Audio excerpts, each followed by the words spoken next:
الحمدللہ واشہد ان لا الہ الا اللہ وحدہ لا شریک لہ واشہد ان محمدا عبدہ ورسولہ صلی اللہ علیہ وعلی آلہ وصحبہ وسلم تسلیما کثیرا ثم اما بعد۔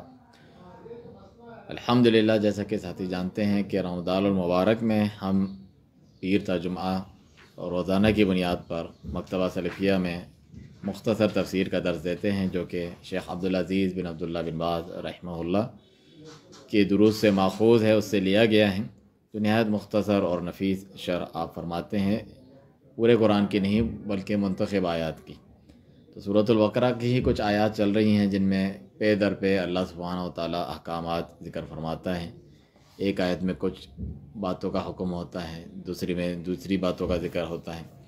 چنانچہ اس میں ایمانیات کا بھی ذکر ہے، عقائد کا بھی، اور عبادات کا، اس کے احکام، اور ساتھ میں تعلقات کا بھی، انسانی معاملات جو ہوتے ہیں، یہاں تک کہ آخر میں ہم نے جو ہے ایلا یعنی قسم کھانے یا بیوی کے پاس نہ جانے کی قسم کھانے کے احکامات بھی ہم نے پڑھے۔ آگے طلاق کے احکام بھی ذکر ہوں گے۔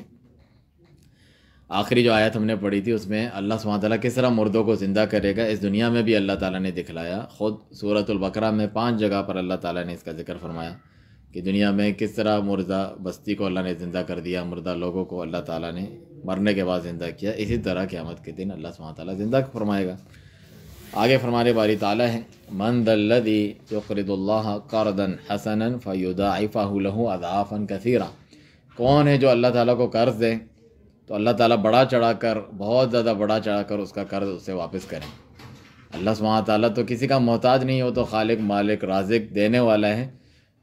فضل اور احسان کرم کرتے ہوئے جو بندے اس کی رضا کے لیے خرچ کرتے ہیں یا نیک اعمال کرتے ہیں، اللہ اس کو بطور قرض اپنے پاس جو ہے لکھتا ہے۔ جس طرح قرض لوٹانا ضروری ہوتا ہے، اسی طرح کہ اس کا بدلہ میں ضرور دوں گا، یہ ہے اس کا مطلب۔ ورنہ تو اللہ سبحانہ تعالیٰ کسی کا مقروض نہیں، ہم ایک ایک سانس لینے کے لیے اللہ سبحانہ تعالیٰ کے محتاج اور مقروض ہیں۔ واللہ یقبض ویبسط والیہ ترجعون۔ اللہ تعالیٰ ہی تنگی بھی کرتا ہے، کشادگی بھی کرتا ہے، اسی کی طرف تم سب کو لوٹ کر جانا ہے۔ تو اس میں شیخ فرماتے ہیں، شیخ ابن باز رحمہ اللہ، کہ جو منفقین ہیں، جو اللہ کی راہ میں خرچ کرتے ہیں، ان کا کس طرح اللہ تعالیٰ اجر و ثواب بڑا چڑھا کر دیتا ہے، اس کا ذکر ہے۔ جس طرح حدیث میں بھی ہے کہ رسول اللہ صلی اللہ علیہ وسلم نے فرمایا کہ جب کوئی بندہ اپنے پاک کمائی میں سے اللہ کی راہ میں اخلاص کے ساتھ خرچ کرتا ہے، چاہے وہ ایک کھجور ہو، اللہ تعالیٰ اس کو جس طرح جانور کے بچے کو پال پوس کے تم لوگ بڑا کرتے ہو، بڑا کرتا ہے، بڑا کرتا ہے۔ کل قیامت کے دن اس کو بڑا پہاڑ جتنا ملے گا، جبکہ اس نے ایک کھجور اللہ کی راہ میں خرچ کیا ہوگا۔ اور یہ کہ اللہ سبحانہ تعالیٰ کو جو قرض حسنہ دیتا ہے، اللہ تعالیٰ ضرور اس کو خیر کثیر سے نوازتا ہے، بدلے میں بڑا چڑھا کر دیتا ہے۔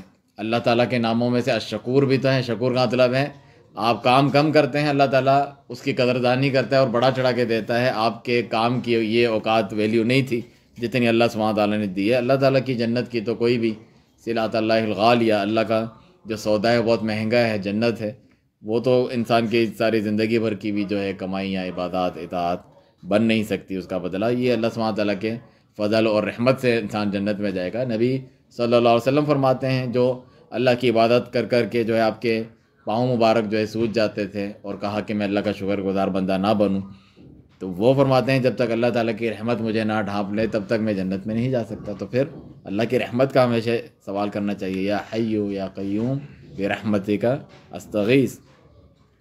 تو اللہ سبحانہ تعالیٰ اجر و ثواب بڑا چڑھا کے دیتا ہے۔ یہ اللہ سبحانہ تعالیٰ کا فضل و کرم ہے۔ قرض کے تعلق سے کچھ باتیں ذکر کرتے ہیں شیخ کہ جو قرض حسنہ ہوتا ہے اس کی کچھ اس طرح کی شرائط ہیں کہ سب سے پہلے ان یکون من کسب طیب، خود پاک حلال کمائی انسان نے کمائی ہو، اور پھر وہ اللہ تعالیٰ کی رضا کے لیے کسی کو ضرورت مند کو قرض دیتا ہے۔ ابھی اس آیت سے ہٹ کے عام قرض کی بات کر رہے ہیں کہ اس کے بھی کچھ احکام ذکر کر رہے ہیں۔ جو اللہ سبحانہ تعالیٰ کے طرف سے جو ہے یعنی اجر و ثواب کی امید رکھتا ہے، احادیث موجود ہیں کہ جو کسی کو قرض دے مسلمان بھائی کو، اور پھر جب اس کی تنگی کی وجہ سے اس کو یعنی ڈھیل دے، چھوٹ دے، وقت دے، اور کچھ تو ایسے ہیں جو معاف کر دے، تو اللہ سبحانہ تعالیٰ اس سے بہت راضی خوش ہوتا ہے، اور قیامت کے دن اسے اللہ تعالیٰ معاف فرما دے گا کہ یہ میری پکڑ میں ہے اور میں اس سے پورا پورا حساب لے سکتا ہوں۔ میرے بندے کچھ اس کی پکڑ میں تھے، یعنی ان کا حساب ان پہ بنتا تھا، اس نے قدرت کے باوجود، اپنا حق ہونے کے باوجود چھوڑ دیا، مہلت دی، تو میں زیادہ حقدار ہوں کہ میں اس کے ساتھ درگزر کروں۔ تو تو قرض دے کر جو ہے آسانیاں دینا یا چھوڑ دینے والے کے لیے بھی بڑے فضائل ہیں۔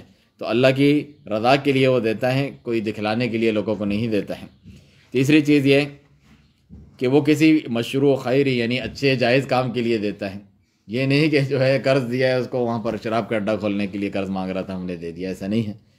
آپ کسی غلط کام کے لیے اس کو قرض نہ دیں، ناجائز کاموں کے لیے، اسراف کے لیے، تبذیر کے لیے یعنی فضول خرچی کے لیے، بلکہ ضرورت کے تحت آپ نے کسی کو دیا ہے، اللہ کی رضا کے لیے دیا ہے، اللہ پر آپ ایمان رکھتے ہیں اور جو ہے اللہ کی جانب سے ملنے والے ثواب کی امید رکھتے ہیں، اس کی محبت میں آپ یہ کام کرتے ہیں، تو بہت زیادہ آپ کو اس میں بھی اجر و ثواب ملے گا۔ اور قرض ایک ایسی چیز ہے، رسول اللہ صلی اللہ علیہ وسلم اپنی ہر نماز میں پناہ طلب کرتے تھے، اللہم انی اعوذ بک من المأثم والمغرم، کہ اے اللہ میں گناہ سے بھی اور قرض کے بوجھ سے بھی۔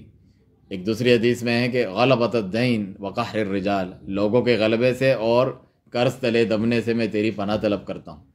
تو پوچھا گیا کہ آپ کیوں قرض سے پناہ طلب کرتے ہیں؟ اتنا کہا قرض ایسی چیز ہے، ایسا مرض ہے، انسان جو ہے اس کی وجہ سے وعدہ خلافی کرنے پر اتر آتا ہے کہ میں دے دوں گا، نہیں دے پاتا ہے کیونکہ اس کی حالت ایسی ہوتی ہے، چھپتا ہے یا جھوٹ اسے بولنا پڑتا ہے۔ تو قرض سے بچا کرتے تھے، اس سے جتنا ہو سکے انسان بچے، لے تو اسے ایمانداری کے ساتھ پوری کوشش کرے واپس کرنے کی۔ نبی کریم صلی اللہ علیہ وسلم اس کا جنازہ نہیں پڑھتے تھے جو مقروض فوت ہو جائے اور پیچھے کچھ چھوڑ کر نہیں گیا کہ قرض دے جو ہے، آج موت تو کبھی بھی آ سکتی ہے، یعنی اس نے لاپرواہی برتی، یہ نہیں کہ مسلمان نہیں تھا تو دوسروں کو کہتے کہ اپنے بھائی کے اوپر جنازہ پڑھ لو، میں نہیں پڑھوں گا، لیکن صحابہ کرام رضی اللہ عنہم ایک دوسرے کی جو ہے مدد کرتے تھے۔ اس میں کوئی کھڑا ہوتا اور کہتا میں اس کی ذمہ داری لیتا ہوں، میں اس کا دے دوں گا، آپ ضرور اس کو محروم نہ کریں، اس کا نماز جنازہ پڑھیں۔ تو یہ بڑا اہم معاملہ ہے۔ اللہ سبحانہ تعالیٰ سے دعا ہے ہمیں وہ نیک اعمال کرنے کی توفیق دے جو اللہ تعالیٰ کے یہاں قرض حسن بن کر موجود ہوں، اور اللہ سبحانہ تعالیٰ بڑا چڑھا کے دنیا اور آخرت میں اس کا اجر دے۔ سبحانک اللہم و بحمدک، اشہد ان لا الہ الا انت، استغفرک و اتوب الیک۔